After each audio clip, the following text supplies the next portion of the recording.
I'm talking now, if you don't mind, please. Does that sound familiar?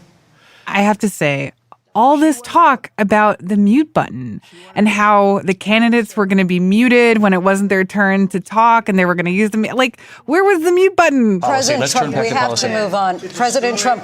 Let's turn to policy, please.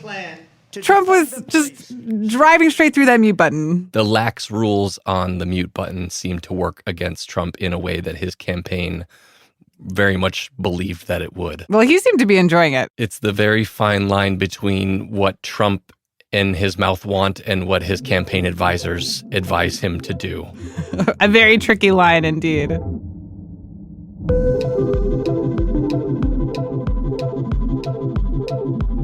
Welcome to the campaign moment on this very early morning on Wednesday, September 11th.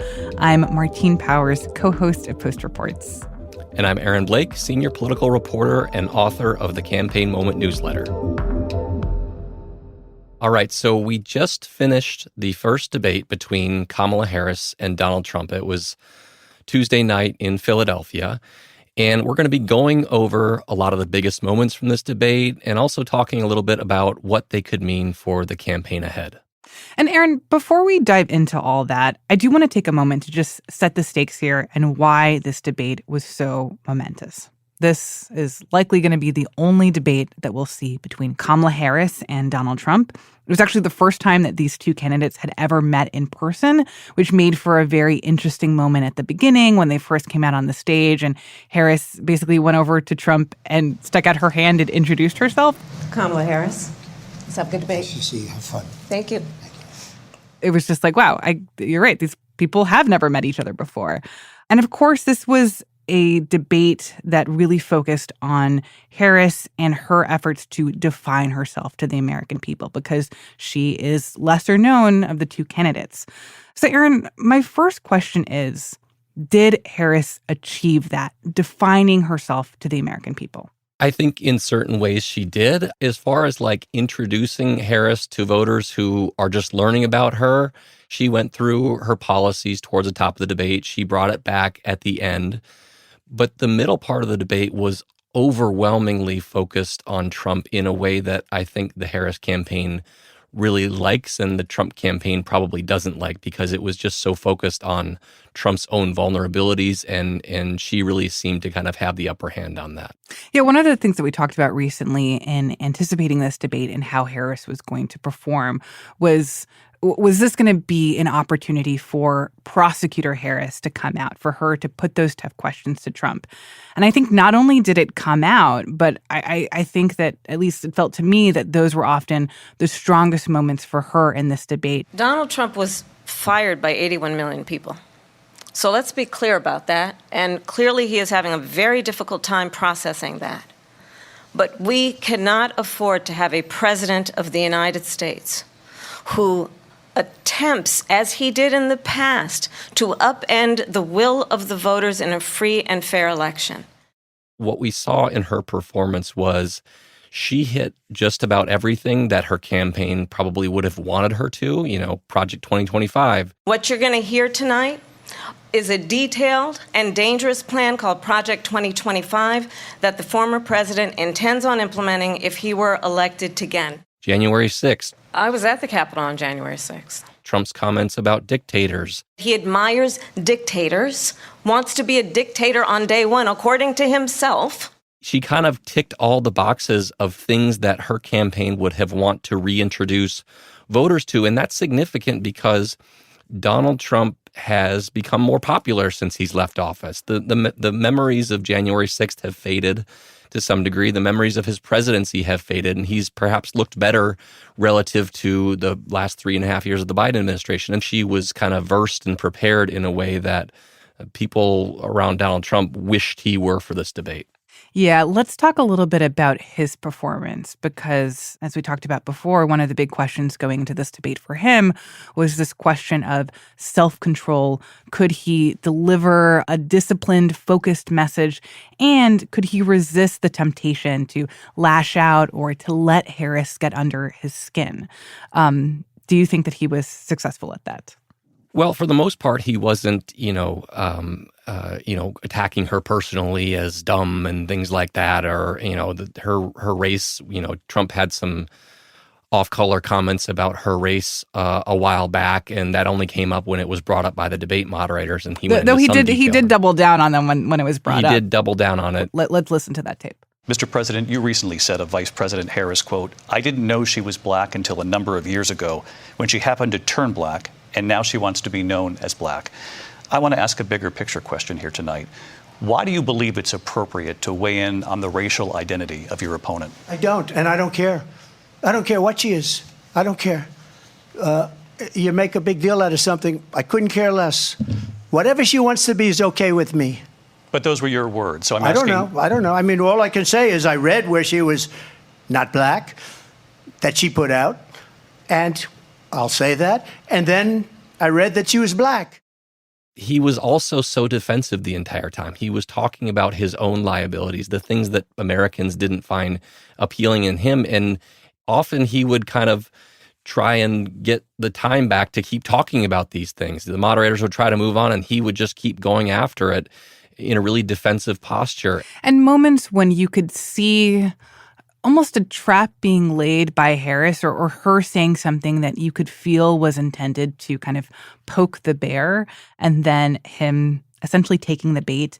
I think one example of that came early on when Harris was asked about immigration, and she brings up this bill that President Biden tried to pass earlier this year on border security and how Trump pushed to kill that bill. Then Harris goes out of her way to talk about Trump's rallies, that his rallies are poorly attended, that people find his comments and statements so meandering and nonsensical that they are leaving early from his rallies. And of course, we know that that's something that Trump cares deeply about. I'm going to actually do something really unusual, and I'm going to invite you to attend one of Donald Trump's rallies, because it's a really interesting thing to watch. You will see during the course of his rallies, he talks about fictional characters like Hannibal Lecter. He will talk about windmills cause cancer. And what you will also notice is that people start leaving his rallies early out of exhaustion and boredom. And I will tell you, the one thing you will not hear him talk about is you. You will not hear him talk about your needs, your dreams, and your desires. And I'll tell you, I believe you deserve a president who actually puts you first, and I pledge to you that I will. Vice President Harris, thank you. President Trump, on that point, I want to get your response. Well, I would like to respond. Let me just ask, though, why did you try to kill that bill, and successfully so? That would have put thousands of additional agents and officers on the border. First, let me respond as to the Please. rallies. She said people start leaving. People don't go to her rallies. There's no reason to go. And the people that do go, she's bussing them in and paying them to be there, and then showing them in a different light. So she can't talk about that. People don't leave my rallies. We have the biggest rallies, the most incredible rallies in the history of politics. You know, every minute in this debate is so valuable, and for him to take that opportunity to just say, no, people are showing up, I promise. It's just likely not what his campaign would have wanted to see. Yeah, and they had to know that this was coming. The Harris campaign on Tuesday morning debuted an ad that featured Barack Obama, at the Democratic National Convention a few weeks back, talking about this issue and making a suggestive gesture about Donald Trump and about his crowd sizes. So, they knew this was going to come, and Trump couldn't let it go. It wasn't just Harris baiting him, right? There were some strange tangents that Trump went down that were relatively unprompted. And I think the one that really sticks out in my head is this moment where Trump is talking about rumors of dogs being eaten in Springfield, Ohio. And before we listen to the tape, I think it's so frankly nonsensical that you need the context to understand. But there are rumors that have been going around in right-wing social media circles that in Springfield, Ohio, immigrants, and specifically immigrants from Haiti, have been stealing people's dogs and eating them. And it's also something that has zero evidence behind it. But let's hear how it played out at the debate. In Springfield, they're eating the dogs, the people that came in. They're eating the cats. They're eating the pets of the people that live there. And this is what's happening in our country, and it's a shame. As far as rallies are concerned, as far as the reason they go is they like what I say. They want to bring our country back. I mean, that right there is kind of a case in point. We talked about him being preoccupied with crowd sizes. He made a point to come back to that in that answer. And then just the Springfield, Ohio thing is just such a bizarre thing. It has been seized upon by Trump's allies. J.D. Vance tweeted about it as if it were legitimate reports this week. And then actually on Tuesday afternoon, even before the debate, Vance conceded that, maybe these rumors actually weren't true. And then we have Trump come out here and state this as a fact. It just kind of got into how much of this debate was full of misinformation and how Trump really didn't seem to have a firm ground to stand on when it came to actually arguing about real policies. And I will say this was one of the moments where one of the moderators did step in to make clear and to fact check Trump in the moment and say, this is not true. I just want to clarify here. You bring up Springfield, Ohio, and ABC News did reach out to the city manager there. He told us there have been no credible reports of specific claims of pets being harmed, injured, or abused by individuals. That was also an interesting feature of this debate because the last debate with Biden and Trump, CNN's moderators decided that they were not going to be fact-checking.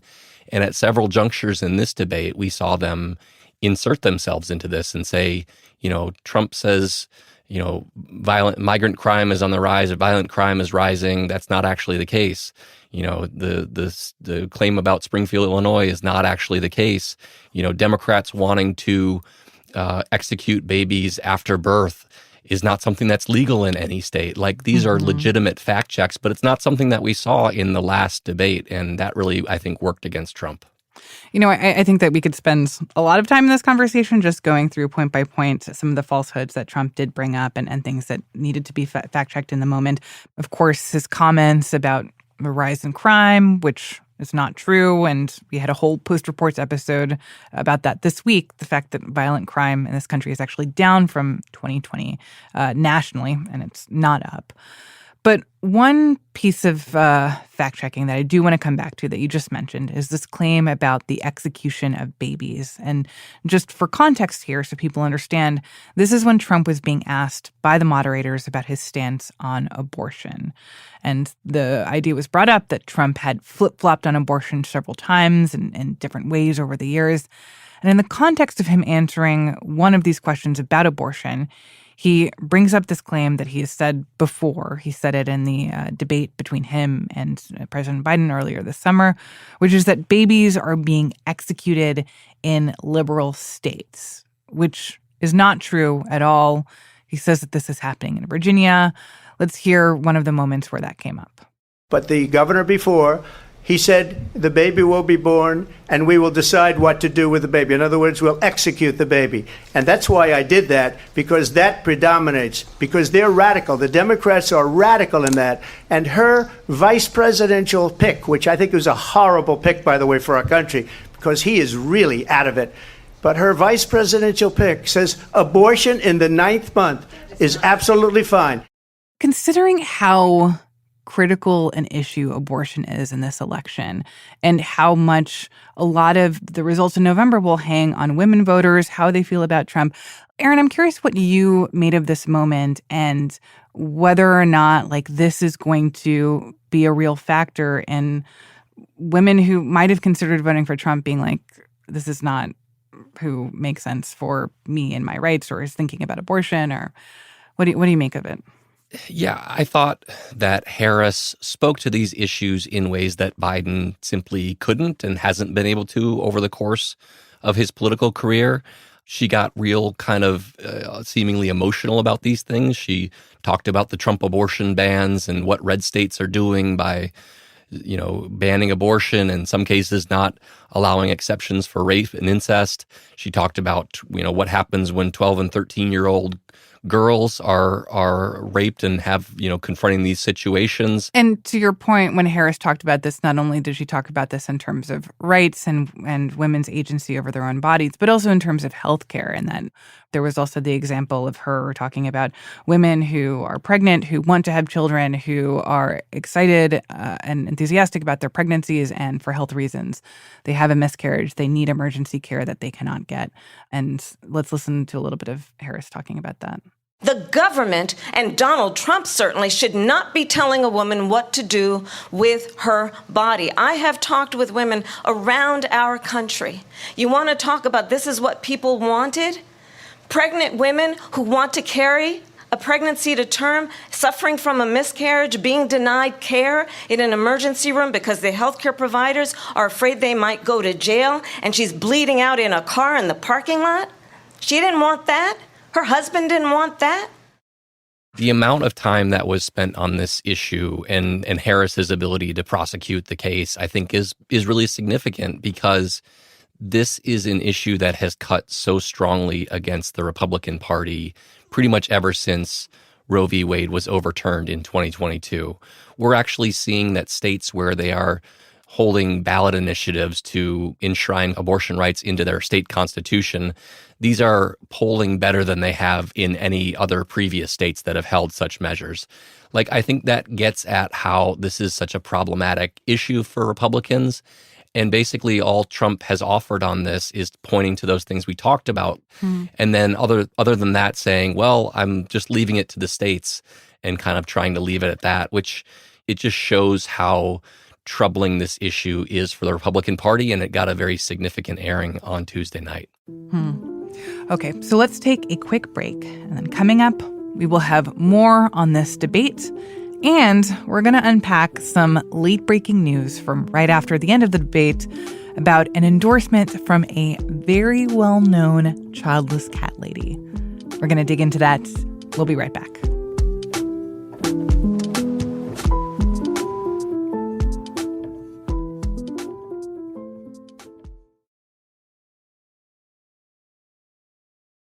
So I do want to take a second to talk a little bit about what Trump arguably did somewhat well in this debate. And I think one thing that I noticed is that he, in his tangents, in some of the more bizarre interludes that he leaned into, he was also really successful at avoiding difficult questions. We talked about that moment where he was talking about the rallies earlier. That was in response to a question that was being asked to him about immigration and why he tried to kill a border security bill. There were other moments where he was asked tough questions like what he wants mass deportations to look like, what he thinks the solution is to the situation in Gaza. And he basically was able to not answer those questions at all. I don't know. I'm curious, Aaron, what your sense is of in what ways we saw some strengths from Trump tonight. Yeah, a couple other examples of this that I was struck by was when he was asked by David Muir, the ABC News moderator, about January 6th and whether Trump would have done anything differently if he had to do it all over again. And Trump kind of talked around that, even though the question was asked again. Is there anything you regret about what you did on that day? Yes or no? I had nothing to do with that other than they asked me to make a speech. I showed up for a speech. I said, I think it's going to be big.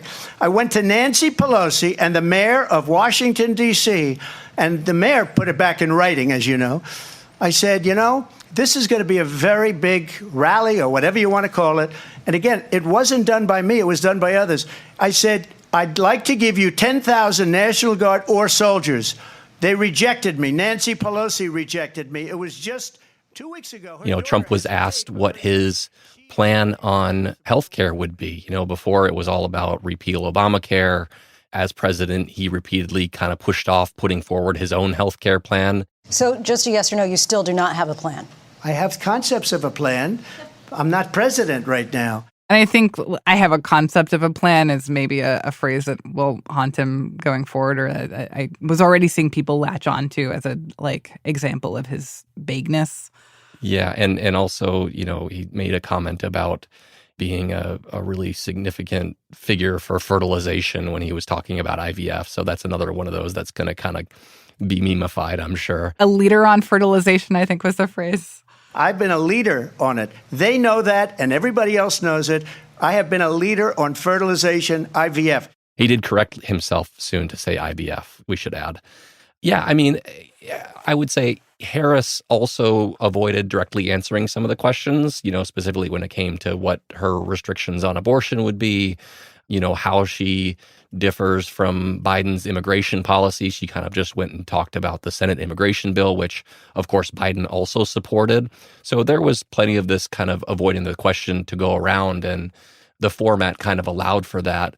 But for Trump, I do think that it really kind of comes back to the lack of him being versed in policy and kind of being able to hit Kamala Harris on her past positions. It wasn't until very late in the debate that he started talking about fracking and her proposal in 2020 for a mandatory gun buyback program.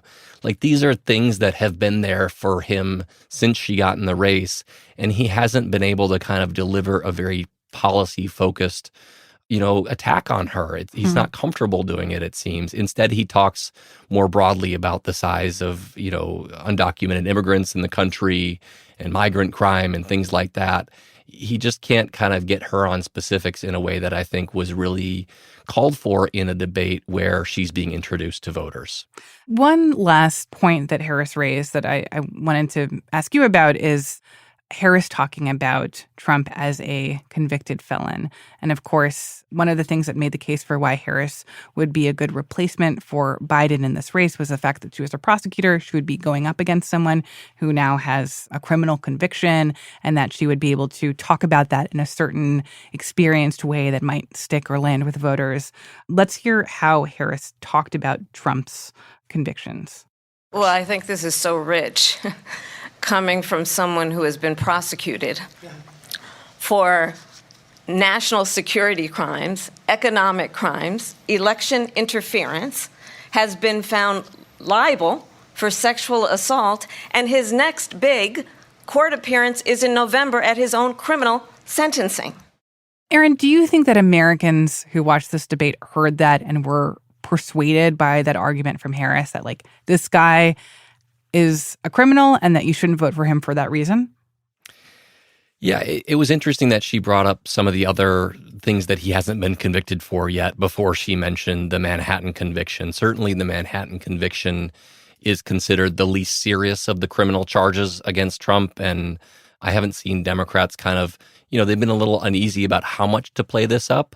But I do think it was a point of emphasis for them because a debate is something where casual voters and people who haven't been paying attention are tuning in. And, I've looked at polls on this. Like, there are people who are not that familiar with Trump's criminal cases. They may know that he was convicted, but they don't know necessarily what it was for or how serious it was. And she kind of mentioned that in the service of painting him as someone who does not respect the rule of law, someone who gets in all these kinds of trouble, and kind of that feeds into her argument that his presidency would just be too chaotic. Like, this is somebody who we need to turn the page on and move on from. So thinking about what we saw in this, I guess, a little over hour and a half that we watched tonight, how do you think this debate moved the needle, if it did at all? Yeah, I think if there's anybody who is gaining anything from this debate, it is most likely to be Kamala Harris. Whether any one individual thing is going to really reshape this entire race, I think is difficult to see that happening. Is she going to take a 5-point lead after this debate? I don't think anybody's going to be taking 5-point leads anytime soon. But this is an election that is decided on the margins. To the extent that this is influencing a couple percentage points worth of people, maybe it dissuades some Trump voters from turning out. Maybe it instills Americans with some confidence in her as a candidate. That certainly matters. It is also probably the most high-profile event by which these two will be judged. We don't know if we're going to have another debate. The Harris campaign says they want one. The Trump campaign seems to suggest that they're inclined to try and negotiate a more favorable news network to be holding this on. So this is really something that is going to form a lot of people's opinions about this race, more so than a usual year where you have 3 of these kinds of debates between the two candidates. And so if Harris is indeed adjudged to be the winner and did herself good in this debate, that's a significant data point in her favor in a race that is looking very, very close right now. You said that you imagine that this debate might have formed a lot of people's opinions about the campaign. And I will say one huge piece of evidence that suggests that that's true is the endorsement that we saw come out right after the end of the debate. Long awaited, Taylor Swift is endorsing Kamala Harris. And in her Instagram post about this, she said, I watched the debate tonight and I decided that Harris is a person who is defending and protecting the things that are important for me. And she signed it from a childless cat lady, which I'm sure a lot of Democrats will go gaga over. It's interesting. The first thing I thought when this came out was Harris might want this to have happened later, not on the debate night. Certainly it points towards the debate, but this was another key moment that she could have had, in the future days. You mean that everyone's going to wake up on Wednesday morning talking about Taylor Swift and not Kamala Harris? It's kind of like the Democratic National Convention. Is Beyonce going to show up on the final night? Well, no, Kamala Harris probably wants her speech to be the focus rather than Beyonce. Though, Aaron, I just think it says something crazy about the state of this race right now, and I would love to get your political history take on this. When is the last time that Taylor Swift and Dick Cheney endorsed the same candidate within a 1-week period? We are in uncharted territory in American politics, certainly. I'm glad you mentioned those alongside each other because I think they're somewhat similar. Really? How? Well, they're not similar people, but the impact of this could be similar. Are people sitting by their computers and waiting to see who Taylor Swift endorses? Are they sitting by their computers and waiting for Dick Cheney's endorsement in this race? Not necessarily, but Dick Cheney, as a conservative Republican, can give certain people the permission structure to get on board with Harris or sit out voting for Trump. And ditto Taylor Swift. She could potentially get some people interested in this campaign in a way that could help on the margins. And so these endorsements matter for different reasons, but they kind of could have a similar impact in that way. I see an opportunity for Dick Cheney and Taylor Swift to get together and do some kind of co-endorsement event or something. I think that'll truly be the moment when this campaign jumps the shark. She's got a blank space and she could write Dick Cheney's name.